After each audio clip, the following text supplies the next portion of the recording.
Team, la vidéo que je vais vous présenter aujourd'hui et que j'ai eu à voir hier, qui m'a même empêché de bien dormir, c'est la vidéo de Simone Evie. La team, j'ai été choqué par cette vidéo et je me pose la question aujourd'hui encore, qu'est-ce que l'ex-première dame a bien pu faire dans le conflit de la Côte d'Ivoire? Je tiens ici à rappeler que le président Laurent Gbagbo est considéré comme l'homme politique le plus généreux de la Côte d'Ivoire. Mais quand il est rentré à la Côte d'Ivoire, il n'a pas daigné demander pardon. Pourquoi le président n'a pas demandé pardon? Le président n'a pas demandé pardon parce qu'il n'a rien engagé contre le peuple de Côte d'Ivoire en cachette. Demander pardon, c'est faire table rase sur tout ce qui s'est passé et pourtant, les responsabilités n'ont pas encore été partagées. Je vous assure que quand vous écoutez la vidéo de Simone Evie, vous vous dites vraiment qu'est-ce qui n'a pas marché, qu'est-ce qui se passe et qu'est-ce que le président Laurent Gbagbo a réellement subi dans son foyer et dans son gouvernement. Parce que malheureusement ou heureusement pour lui, quand il a été fait président de la République, il avait une femme à ses côtés, une femme officielle. Et c'est avec cette femme qu'il a maintenu et suivi son combat. Mais aujourd'hui, il n'est plus avec elle. Mais les positions sont tellement divergentes. Vous avez un côté le président Laurent Gbagbo qui veut que les responsabilités soient établies pour qu'on puisse véritablement aller vers une vraie réconciliation. Et d'un autre, la première dame qui, elle, dit qu'elle demande pardon et reconnaît ses responsabilités dans ce qui s'est passé en Côte d'Ivoire. Vous avez une ex-première dame qui, sans le dire de manière directe, incrimine le président Laurent Gbagbo. Qu'est-ce que ça signifie en gros? Ça signifie que selon elle, Madame Simone Evie Gbagbo, le président Laurent Gbagbo ne méritait même pas la liberté qu'il a, parce qu'il fait aussi partie des responsables de ce qui s'est passé. C'est ça que ça signifie. Et pourtant, quelqu'un qui a été acquitté définitivement ne peut pas commencer à demander pardon alors que toutes les parties n'ont pas encore été jugées. Je tiens à rappeler à Madame Simone Evie Gbagbo que Guillaume Soro lui-même qui a reconnu avoir porté les armes n'a pas été jugé, n'a pas été entendu. La rébellion a été jusqu'en 2011, date à laquelle M. Ouattara a pris le pouvoir. M. Ouattara qui est reconnu comme le parrain, d'ailleurs, je tiens à vous le préciser ici, je vous ferai une vidéo aujourd'hui sur les responsabilités des coups d'État en Côte d'Ivoire par Alassane Dramane Ouattara. Restez connectés. Je vous ferai une compilation de petites vidéos que je suis en train totalement de running pour que nous ayons une vraie vidéo et pour qu'elle puisse être gardée sur notre chaîne YouTube si jamais un problème venait à arriver. Dans la team, je vous offre d'abord ici ces petites paroles, cette petite interview de la première dame Simone Evie Gbagbo. Écoutez. Écoutez Simone Gbagbo. À la page 202 de votre Écoutez bien. ouvrage, voici ce que j'ai pu lire et surtout souligner, parce que je vais faire, j'ai souligné dans l'ouvrage. Vous gardez le mot fort. Alors, vous dites, nous avions certes notre part de responsabilité. J'ai pris mon temps pour faire ma remise en question personnelle, ma repentance, et je crois que j'ai obtenu le pardon de mes péchés, de tous mes péchés. Lorsqu'on est dans la situation où j'étais, il faut nécessairement demander pardon et se remettre en question. Ce que j'ai fait, et Dieu m'a pardonné. Puis, s'est présenté la nécessité de pardonner à tout qui m'ont spolié. C'est aussi une histoire de pardon. De pardon. Et c'est pour ça que quand je suis allé récemment à Bouaké, j'ai encore repris la chose. On a dirigé ce pays. C'est mon mari qui était le chef de l'État. Mais moi, j'étais dans le parti. J'étais parmi les responsables les plus élevés du parti. Et donc, j'ai ma participation à cette crise. Non pas que je me considère comme l'auteur des douleurs vécues par les populations, mais je me considère comme un des responsables, parce que le pays nous était confié. Et quand un pays vous est confié, les calamités qui s'abattent sur ce pays relèvent de votre responsabilité. Et les Ivoiriens ont souffert. Il y en a qui ont souffert beaucoup plus que nous. Les Ivoiriens ont souffert. Il y a eu des pertes en vie humaine, il y a eu des pertes de biens, il y a eu des pertes de tous les efforts accumulés d'une vie entière. Il y en a qui ont dû fuir pour aller se réfugier à l'étranger. Il faut demander pardon. Il faut demander pardon aux Ivoiriens pour cela, pour tout ce qu'ils ont vécu. Et puis, il faut également dire aux Ivoiriens que nous, en tout cas moi, je suis disposé à pardonner pour la part de souffrance que moi aussi j'ai vécue, que moi aussi j'ai expérimenté. Et donc je demande pardon, mais je pardonne également à tous ceux qui m'ont fait souffrir. Et je souhaite que tous les responsables politiques de la Côte d'Ivoire empruntent ce chemin-là. Nous tous, nous devons demander pardon aux Ivoiriens et tous, nous devons nous mettre dans la disposition de pardonner aux Ivoiriens ce que nous avons souffert. Vous y êtes arrivé parce que...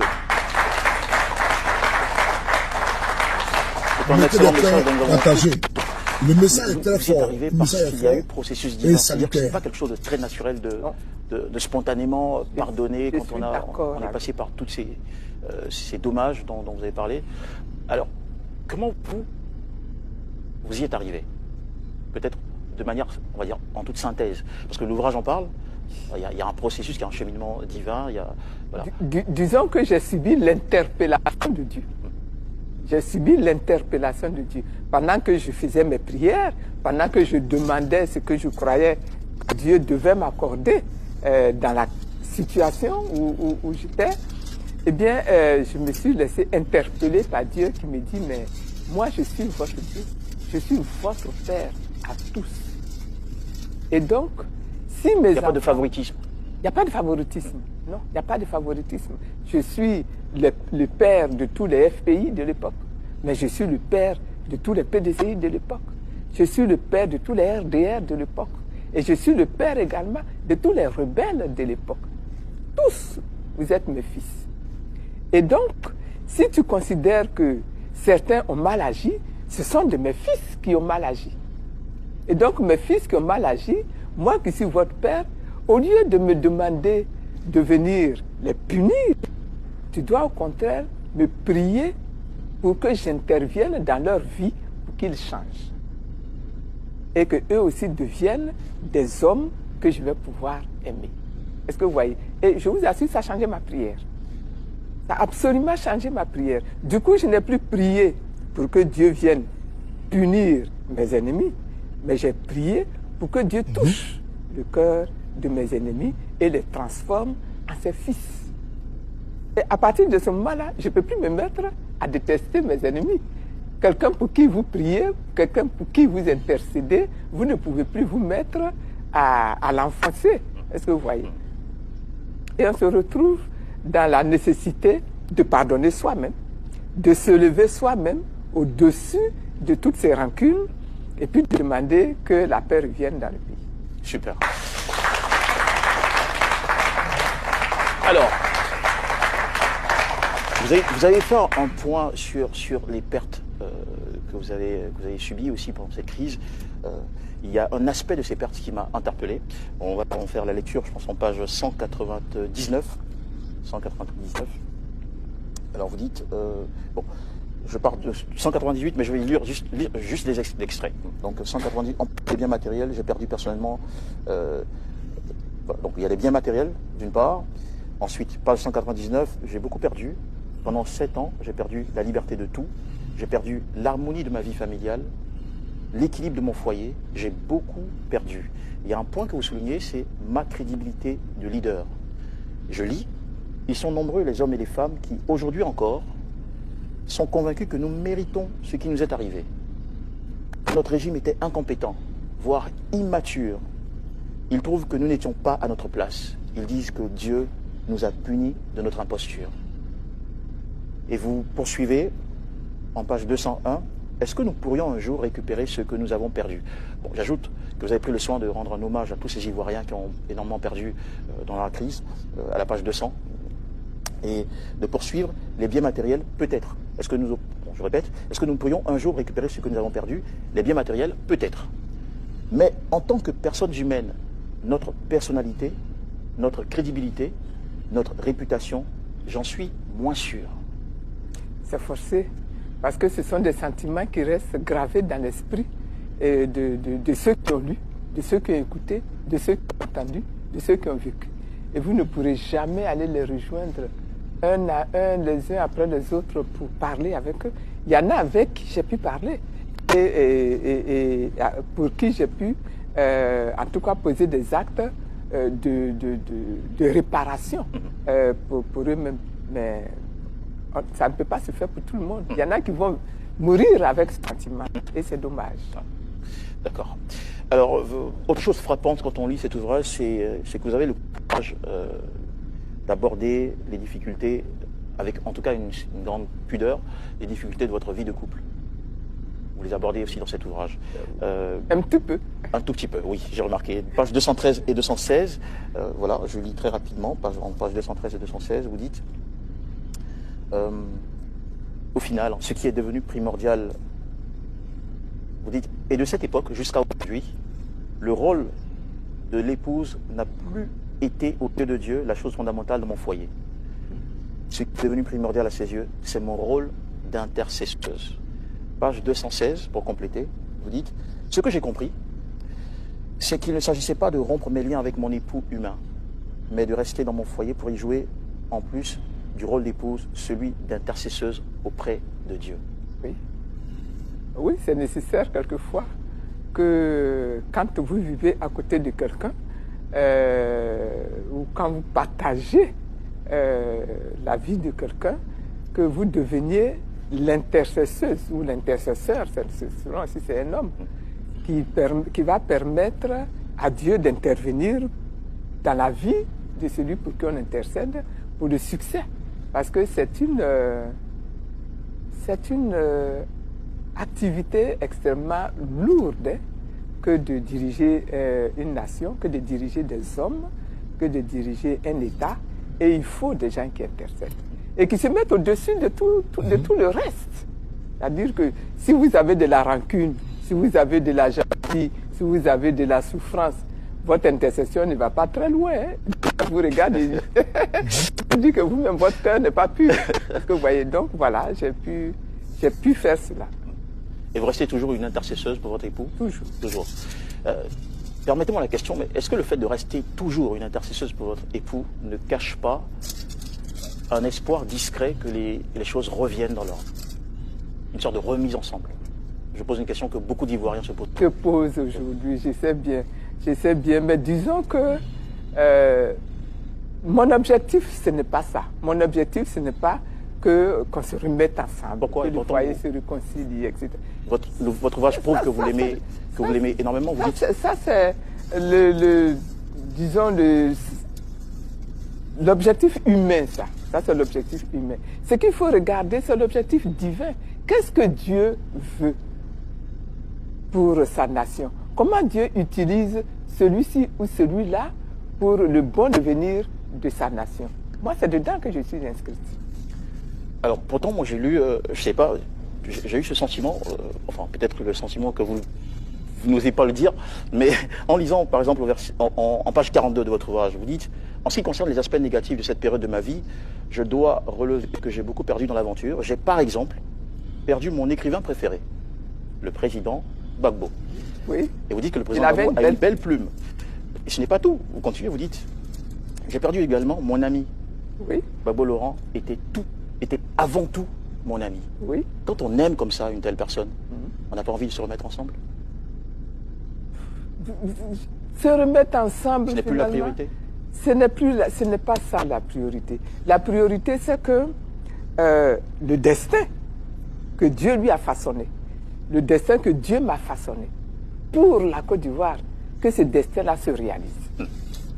C'est tout. C'est finalement ça le plus important. Oui, c'est ça le plus important. D'accord. J'ai posé... Quand vous finissez d'écouter la première dame, chacun d'entre vous est certainement dans ses émotions. Je sais que nous sommes sur une chaîne majoritairement acquise par soit les pro-Gbagbo ou les pro-même Simone Gbagbo, Blé Goudé et tout. Et donc, des fois, nos avis diverses. Mais ici, moi, je suis un pro-Gbagbo, je ne l'ai jamais caché. Et je sais que majoritairement, nous sommes les pro-Gbagbo. Mais je veux même qu'on soit objectif, qu'on retire la casquette de pro-Gbagbo pour quoi que ce soit. Est-ce que vous pensez que Simone Gbagbo, qui dit aujourd'hui qu'elle a pardonné, qu'elle demande pardon, qu'elle a fait table rase, tout ce qui s'est passé, ne soit pas capable de pardonner à Michel Gbagbo? Vous voyez de l'esbrouf. Il y a un mensonge. Il y a quelque chose qui n'est pas clair. Simone Gbagbo dit qu'elle prie pour ses ennemis, qu'elle demande pardon, elle a pardonné tout le monde. Mais seulement, son ex-beau-fils est en campagne électorale, mais elle est contre lui. Quand on a demandé pardon, quand on demande même pardon, Quand on sait qu'on a demandé pardon et on demande pardon et on a pardonné, alors on sort de la scène politique. On ne fait plus la politique. Vu que vous dites que vous avez demandé pardon et que Dieu vous met là pour intercéder pour les gens, vous ne devez plus choisir un camp. Soit vous sortez de la politique, mais vous n'allez pas venir apporter le soutien à quelqu'un tout en laissant votre beau-fils là. Vous voyez, vous, Simone Yves Babo, j'ai l'impression qu'elle utilise Dieu à bon escient, mais seulement elle ne dit pas la vérité. Parce que si réellement elle avait demandé pardon, si elle était dans une logique sincère de pardon, vous ne pouvez pas pardonner vos ennemis d'hier et ne pas être capable de pardonner ceux qui étaient dans votre maison hier. Michel Babo, c'est le fils de votre ex-mari, celui que vous appelez jusqu'à présent votre ami. Mais vous n'êtes pas capable de pardonner Michel Babo qui ne vous a pourtant rien fait et qui a la cour de l'élection à Yopougon et apporter votre soutien à quelqu'un. Je rappelle encore que Michel Babo est comme le fils parce qu'il a été son beau-fils pendant plusieurs années.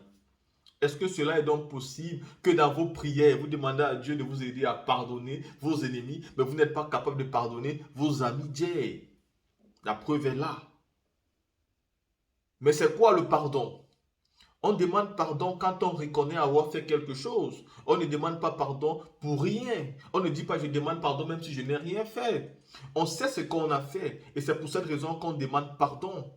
Mais vous ne pouvez pas faire du président Laurent Gbagbo le responsable de ce qui s'est passé. Parce qu'il était juste en train de faire ce qu'on appelle la légitime défense. Vous ne pouvez pas mettre la victime et l'oppresseur au même pied d'égalité. Ce n'est pas possible. Et arrêtez de faire ce genre de politique. On ne peut pas mettre la victime et l'oppresseur au même pied d'égalité. L'oppresseur vient pour vous opprimer. Et vous, vous êtes là pour vous défendre. Et maintenant, en vous défendant, il y a des dommages collatéraux. Vous n'êtes pas le responsable de ça. Vous n'avez fait que vous défendre. Il y a quelqu'un qui voulait atteindre à votre vie et vous n'avez fait que vous défendre. On ne peut donc pas vous demander pardon. C'est celui-là qui vous a fait ça qui est le responsable. Parce que la victime ne peut jamais être mise au même pied d'égalité que l'oppresseur. Et ça, Simone Yves Babo doit le connaître. Le président était président, il avait un gouvernement et il avait la responsabilité de sécuriser toute la Côte d'Ivoire. Il avait donc en face de lui d'autres Ivoiriens qui ont porté les armes pour atteindre la vie des Ivoiriens. Et pourtant, eux, ils n'avaient pas le mandat du peuple, ils n'avaient pas la légitimité et ils n'avaient même pas la légalité. Dame Simone Yves ne m'a jamais déçu comme aujourd'hui dans cette vidéo.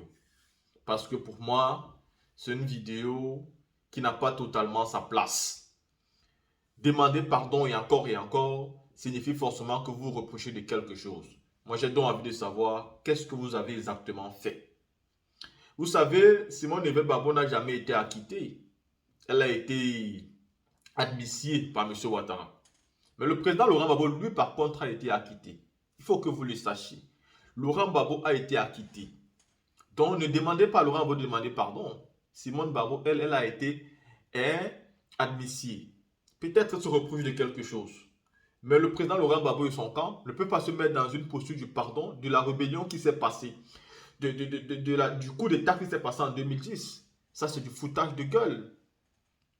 Et même parler de Dieu dans cette affaire, c'est un peu de l'esbrouf, c'est un peu de la manipulation, du mensonge. Quand on sait clairement que Michel Babo, qui est votre beau-fils, même vous n'êtes pas capable de l'apporter votre soutien.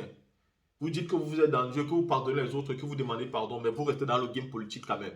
Sachant très bien que dans le game politique, on va toujours blesser un et blesser l'autre. Quel est donc le risque? Si vous êtes sincère, suivez dans la route de Dieu et laissez la politique. Vous voyez, ce genre de sortie pour moi n'est pas respectable, mais on ne peut pas faire des sorties un peu comme si on s'adressait aux opposants. Voilà, on va parler un peu et s'arrêter là parce que c'est quand même Simone Yves Babo. On va s'arrêter là. La team, ceci étant dit, je vous laisse maintenant l'antenne. À vous de commenter et de juger cette vidéo comme vous voulez. Moi, j'ai donné mon avis.